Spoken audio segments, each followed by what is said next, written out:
A finales del año 2016, la Fundación del Español Urgente decidió que el término populismo había sido la palabra del año. Pero más allá de lo mucho que lo hemos usado en los medios de comunicación y de su amplia semántica, lo cierto es que se trata de un fenómeno que afecta significativamente la democracia. ¿Es el populismo un mal inherente a la política moderna? ¿Hay alguna manera de protegerse de él? Algunas de estas preguntas serán el centro del debate hoy en este programa especial de La Voz de tus Derechos, que estamos filmando en la ciudad alemana de Bonn, con público presente en la sala y en medio del Global Media Forum. Este programa dedicado al populismo, la enfermedad de la democracia, es también especial porque, a diferencia de otros momentos, esta vez los tres invitados me acompañan aquí en el estudio. Voy a empezar presentando a Diego Fonseca, escritor, articulista, periodista y sobre todo alguien que ha mirado y descrito muy de cerca el populismo. Bienvenido. Gracias, Joan. Un gusto estar aquí.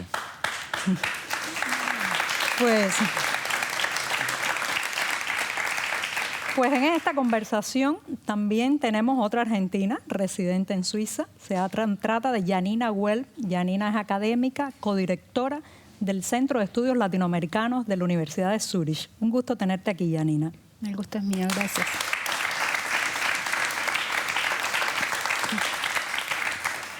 Y desde España tenemos un historiador, periodista también, consultor, asesor de comunicación política y empresarial y sobre todo director de la Fábrica de Discursos. Se trata de Fran Carrillo. Bienvenido. Un gusto, Joan, gracias. Vuelvo contigo, Diego, porque cuando uno oye hablar de populismo y en esta presentación que hacía de que había sido la palabra del año 2016, da la impresión de que es un término muy elástico. Le sirve a movimientos de izquierda, de derecha, le sirve a formaciones políticas que tienen quizás una raíz democrática o autoritaria. ¿Tú podrías intentar definir de una manera amplia y precisa, no sé si es muy complicado, qué es el populismo? Voy a asumir el riesgo. El primer punto a rescatar alrededor de la construcción del populismo es que intenta construir un discurso cerrado, homeostático, no sujeto a debate. Si hay una racionalidad en la construcción de ese discurso o en la relación que la gente establece con ese discurso, no está dada por el uso de la razón en general, sino más por principios más cercanos a la fe o a la creencia casi religiosa. El líder en el populismo es la única voz capaz de interpretar a las masas que se entienden como soberanas y absolutas, y él es el único portavoz de eso. Se construye alrededor de una gran división entre los unos y los otros, nosotros versus ellos. El discurso homeostático, además, no es en sí una ideología, por eso lo tienes por izquierda y por derecha, es una práctica política.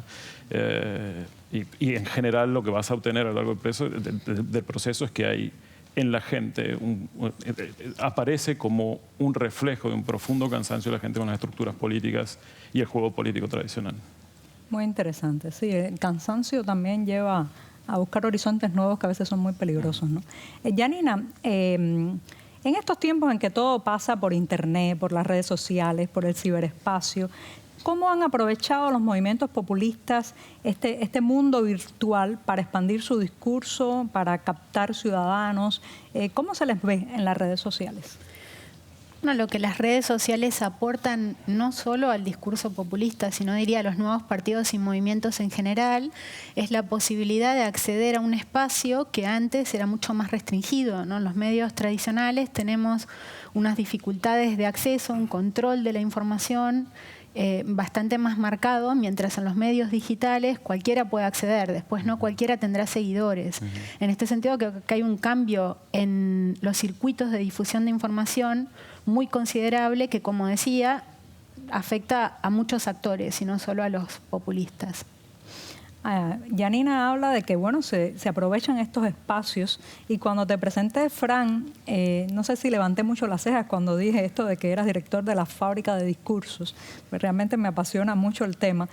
Me interesa mucho, a partir de esto de las redes sociales también, cuál es la importancia del líder, del carisma, de la oratoria, de ese ser que de alguna manera se presenta como un mesías, que decía Diego, en la formación de un populismo. La relación es evidente. Todo movimiento, todo político que ejerza y que defina su movimiento, sus actos y sus palabras, su lenguaje, su construcción de la realidad de una forma populista, necesita vender una imagen de caudillo, de guía, de líder, en el que pueda representar a un conjunto de la masa lo más amplio posible, que pueda seguirle, que pueda acompañarle, que pueda creerle y que le pueda respetar, sobre todo para que tenga sentido lo que está diciendo, para que tenga fundamento y sobre todo para que tenga futuro. Al hilo de lo que han dicho los compañeros y recogiendo un poco lo que han comentado ambos, decía Diego muy bien lo de discurso cerrado que tienen clausurado los populistas.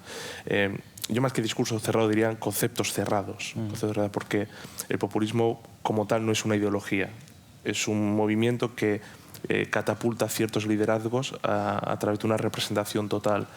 Pero no se define por un discurso cerrado, sino más bien todo lo contrario, un discurso transversal en el que lo que quiere es ir agrandándose a partir de coger diferentes aspectos. Ya veremos luego si aspectos hegemónicos o contrahegemónicos, pero lo que sí es verdad es que son palabras cerradas que no admiten discusión. Y ahí las redes sociales han tenido mucho que ver. Y ahí la figura del líder se vuelve vital, ¿no? También esos discursos cerrados. Si uno coge todos los líderes populistas, no del siglo XX, que parece que esto es un movimiento que nació ayer o que es del siglo inmediatamente anterior, sino que el populismo es algo consustancial a la política, yo creo que lo que define la política, siempre encontraremos a un caudillo detrás, a un líder mesiánico redentor detrás, que se presenta como el hombre que va a liberar a los pueblos, como el hombre que va a dar un salto hacia adelante, pero siempre regresando hacia atrás. Y eso lo hemos visto desde Julio César, Alejandro Magno, lo hemos visto en líderes en el siglo XX, que a lo mejor prefiero casi ni nombrarlos, y lo estamos viendo hoy en día también en sociedades democráticas muy consolidadas, ¿no? Sí, no hay nada nuevo bajo el sol. Diego, sé que te gusta meterte en problemas con tus artículos y tus opiniones, y bueno, pues ya que te gusta, voy a meterte en problemas con una pregunta. ¿Crees que el populismo está en auge en América Latina? ¿Qué países muestran los síntomas más alarmantes?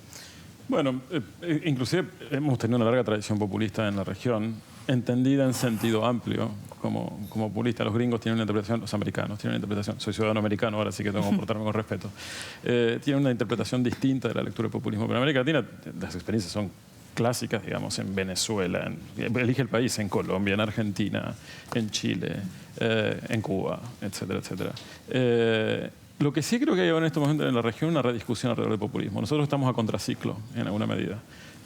Pasó el neoliberalismo y emergieron todas las figuras populistas mal llamadas de izquierda en la región, y ahora está en rediscusión cómo se dan los nuevos procesos, la salida en alguna medida del peronismo en Argentina, o el kirchnerismo en Argentina, que trabaja ahora en la oposición. Es otro detalle importante, los populistas son muy buenos en la oposición, son generalmente malos en la ejecución. Porque son grandes agitadores. Sí. Hay una sucesión en Ecuador en estos momentos que debiera cambiar la lógica política en la que opera, no puede ser lo mismo que Correa. Venezuela en su progresivo proceso de degradación infinita. Pero creo que son otros tipos de populismo. Hay intentos de arreglo de otro modo. Lo que sí ha hecho el populismo en la región ha determinado, la palabra determinante es muy complicado, pero usémosla, ha determinado que los nuevos procesos políticos que le siguen deban beber en algún punto en las aguas del populismo, porque la transición hacia un cambio no necesariamente es por cortes francos. Los populistas tienden a este tipo de construcciones de definir el mundo como antes y ahora. Y este nuevo ahora es una refundación del proceso histórico, una refundación de la idea de nación, una refundación de lo que debe ser la sociedad a construir. Casi todos los fenómenos en América Latina han tenido eso. Y Trump está haciendo lo mismo en Estados Unidos. Es curioso porque lo redefinen, pero mirando hacia el pasado. Sí, claro. Recuperando cosas del pasado, no avanzando hacia adelante. Recuerdo una frase de Harari, ahora que lo mencionas, que es reciclando. Que es complicado que la discusión sobre el futuro de la humanidad sea mirando al pasado. Sea mirando al pasado, correcto. Sí. Yanina, también el ciudadano juega un papel en todo esto, ¿no? ¿Tú crees que la participación ciudadana, a una mayor participación ciudadana, pueda ser una manera de prevenir, aliviar, mitigar los populismos? Es una pregunta de muy difícil respuesta. Volviendo un poco a la definición, a la pregunta que hacías inicialmente a Diego, yo me quedo con una definición bien básica de populismo como estrategia discursiva, división de la sociedad en dos, el pueblo, detentador de la verdad, y los enemigos del pueblo, la élite corrupta, la casta, etc. A partir de ahí, me parece que el caudillismo no necesariamente siempre ha sido populista. Y creo que hay liderazgos muy fuertes que no necesariamente son populistas. Y ahí viene la relación con la construcción institucional y la relación con la participación directa también. O sea, el populismo, tal como decías antes, a la tradición americana clásica, tuvo un efecto progresivo reformando instituciones e introduciendo mecanismos de participación. Sí. Posteriormente tuvo un efecto de ampliación del acceso a bienes, por ejemplo, durante el peronismo, aunque con un matiz de control y verticalidad, etcétera. Entonces creo que hay una amplia diversidad del populismo y me parece un problema utilizar el concepto de una forma más laxa, como proponías, porque si no acaba entrando todo y demagogia también es populismo. Y para mí demagogia no necesariamente es populismo, puede serlo, pero no es lo que define al populismo. A partir de ahí, la participación ciudadana puede ser una cosa o la otra. Guillermo O'Donnell desarrolló el concepto de democracia delegativa para hablar de estos regímenes en los cuales se apela a la ciudadanía para que otorgue, digamos, una validación al líder para que éste después pueda gobernar sin controles. Entonces, la participación más bien puede validar al populismo. En otros contextos puede ser lo contrario, pero esto más bien depende de la solidez de la democracia. Digo, acabamos de vivirlo en Bolivia, febrero de 2016, cuando el gobierno decide promover una reforma constitucional para introducir una nueva reelección. La Constitución del 2009 obliga a convocar un referéndum para validar esa decisión y el pueblo dice que no. Ahora hay una oportunidad para ver qué pasa. Pues la participación puede jugar en uno u otro sentido. Claro, claro. Hay otras variables que explicarán el resultado. Fran, voy contigo. Y antes de hacerte la próxima pregunta, me gustaría aprovechar para mostrar un libro que has traído hoy al programa. Un libro que está justamente editado y terminado editorialmente este año, El porqué de los populismos, del que eres coordinador. Y me resulta interesante porque parece que el debate del populismo se ha instalado en el mundo académico, político y público, en el debate público latinoamericano. Es muy interesante porque a veces pues llegamos muy tardíamente a discutir estos fenómenos, ¿no? ¿Y crees tú que el populismo necesita ese permanente discurso de la crispación, del enfrentamiento, de la trinchera? Es verdad que necesita de creación de realidades no siempre apegadas a una percepción de las cosas común que define o que se define a través de los antagonismos, ¿no? Se define a través de la apelación a un deseo inconsciente de una masa social determinada.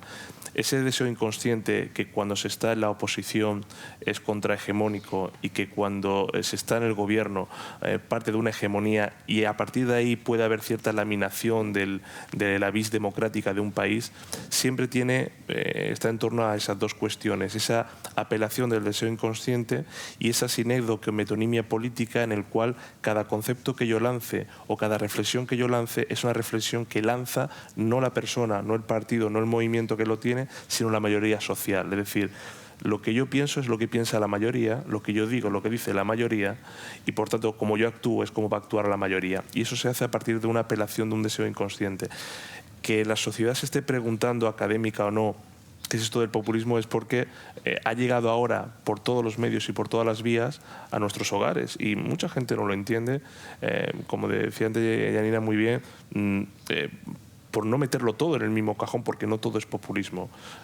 Puede haber demagogia populista o no, puede haber populistas cínicos o no, puede haber populistas mentirosos o no. Es decir, muchas veces el populismo no es malo. De hecho, en parte del libro se distingue entre populismo bueno y populismo malo. Hay que leerlo entonces. Claro, el populismo no es malo, lo que es malo es el populista. Es decir, el populista que utiliza resorte de distorsión de la realidad para construir realidades que no tienen absolutamente nada que ver con lo que está pasando y aprovechar el deseo inconsciente de una masa que tiene necesidad de cambio, cansancio con lo que hay, hartazgo con ciertas instituciones o ciertos líderes, para ofrecer una realidad nueva que, por cierto, como hemos dicho antes, no tiene nada que ver con avanzar hacia adelante, sino con recuperar un statu quo que se ha perdido. Y creo que ese es el análisis que hay que hacer, el síntoma, el diagnóstico de lo que es más bien el apellido y no tanto el nombre del concepto. Hablando de diagnósticos, Diego, ¿es el populismo una enfermedad que se ceba fundamentalmente con democracias incipientes, muy jóvenes, o también puede llegar a minar países donde hay democracias de larga data, estoy pensando, por ejemplo, en países europeos, en Estados Unidos, ¿son ellos susceptibles también al populismo? Bueno, sí, el ejemplo de Estados Unidos es clásico. En realidad medra el populismo donde fallan las históricas instituciones políticas, partidos y los ejercicios de representación institucional, congresos y demás. La gente, lo que pasó en los últimos tiempos es que con la profesionalización creciente de la política se superestructuralizó, estoy poniéndome muy complejo, superestructuralizó la representación política. Esto es, se crea este otro sistema homeostático entre los políticos que participan en la reelección permanente, o en tratar general, en Estados Unidos ocurre eso, y por ende se toma una distancia, cada vez mayor la distancia con la sociedad. Lo otro que sucede es que los políticos durante largo tiempo, y particularmente en los últimos 20 años, estuvieron trabajando permanentemente en construcciones políticas mediatizadas, alrededor de los medios. Lo que bien decía en su momento Janina, la introducción de las redes sociales corta el proceso de intermediación de los medios, nos saca a nosotros del circuito de distribución, de construcción de la realidad, de construcción de la agenda política. Tuvimos el monopolio de la construcción de la producción de sentido, de lo publicable durante un siglo, y ahora estamos en el aire. Y tipos como Trump entendieron muy bien la espectacularización de la política y el juego permanente de estar en aparente contacto a través de Twitter, sobre todo a través de Twitter, con la gente. Y ahí hay una diferencia sustantiva en que en países inclusive como Estados Unidos, con democracias sólidas, con instituciones de larga data, se vean amenazados por esta ruptura hacia los costados. Esto se vuelve extremadamente inasible el proceso político o la conducción política de Trump desde el momento en que él decide no emplear los recursos institucionales para comportarse como presidente. Eso pone en serio riesgo el ejercicio de las instituciones, que además, lo que hace también el populismo, obliga a que repensemos si este tipo de instituciones, este tipo de método para votar, si el modo de representación política que tenemos en los países es el adecuado por los tiempos que están corriendo hoy. Sí, tal pareciera que nos acostamos todas las noches pensando qué va a escribir Trump en su cuenta de Twitter. Yo me acuesto así, ¿no? Sí, también no preocupado. Janina, da la impresión de que hay cierto matrimonio o maridaje entre el populismo y también el otro flagelo, que es el clientelismo, esta manera de privilegiar a un individuo, a un grupo, a un partido para recibir a cambio apoyo político. ¿Por qué pegan tan bien? ¿Por qué se juntan? Pues yo no estoy tan convencida de que la correlación, digamos, sí que existe una correlación, pero creo que hay en América Latina, en muchos países, un problema de clientelismo, a secas, con o sin populismo. Entonces hay ciertos contextos, por ejemplo en Venezuela, según los últimos estudios que se han hecho, intelectuales muy reconocidos y que han hecho trabajos de campo muy interesantes, las estructuras creadas por el Estado han revolucionado las formas populistas instalándolas sobre sistemas de participación como la de los consejos comunales. Pero México también tiene una estructura clientelar funcionando desde hace mucho tiempo, muy problemática, sin que el populismo se haya instalado sobre ella.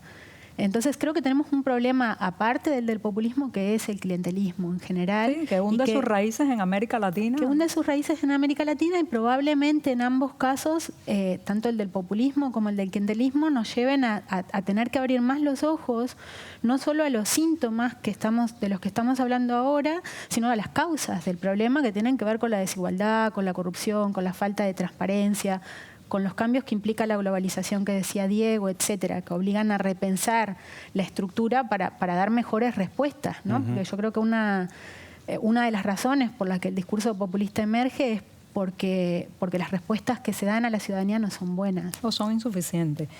Fran, se nos ha echado la culpa a los medios y a los periodistas de haber llevado al poder a algún que otro populista o haber hecho que ganen algunas batallas electorales locales, ¿no? ¿Crees que realmente los medios tenemos responsabilidad en eso? ¿Haber amplificado quizás su discurso? Como altavoz fundamental para llegar a la ciudadanía y como puente entre la clase política y el pueblo, es evidente que tiene un papel fundamental. Que se haya amplificado, bueno, habría que analizar la situación según qué país.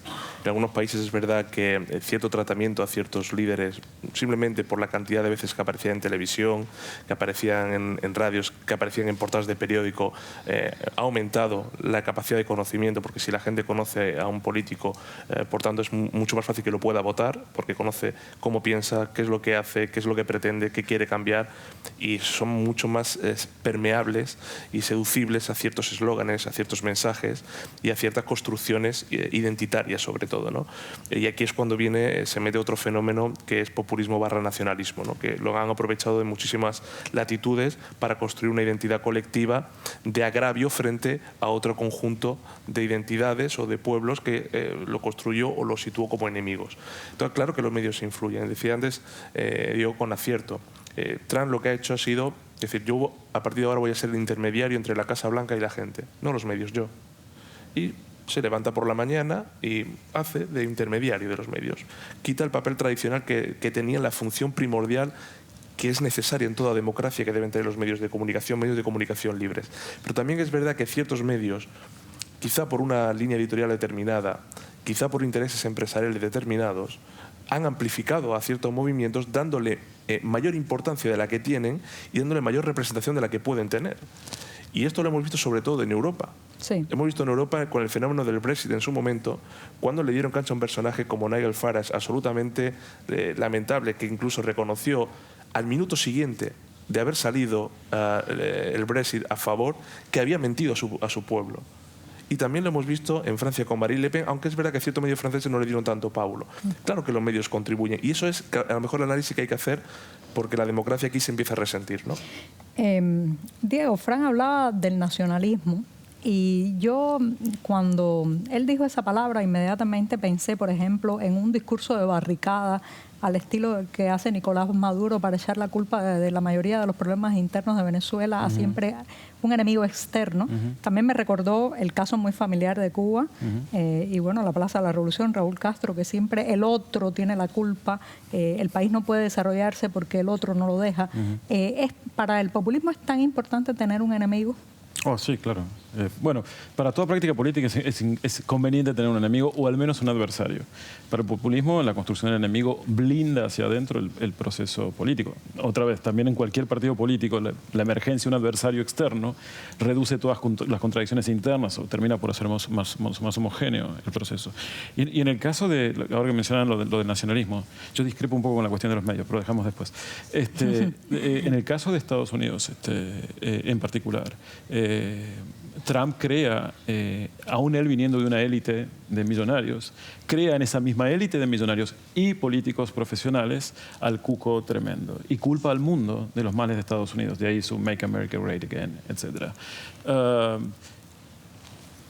Y otra vez, el argumento de Trump, los argumentos de Trump no resisten análisis porque al final del día en la discusión política en general y en los populismos en particular no son lo que importan los hechos.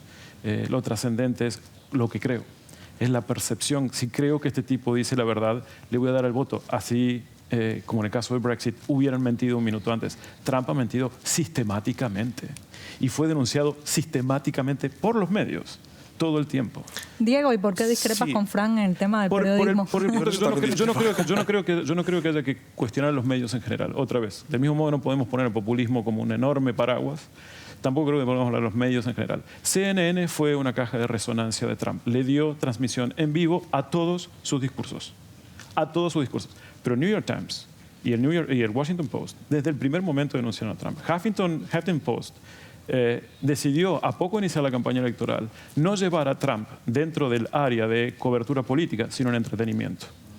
Cuando Trump gana la nominación republicana lo pone dentro de política, porque al final del día... No hay discrepancia. Bueno, el debate está excelente. Estamos de acuerdo. Pero yo tengo... parcelado en países y en función de los medios, pero solo una tengo que ir cerrando, Frank. Solo una cuestión.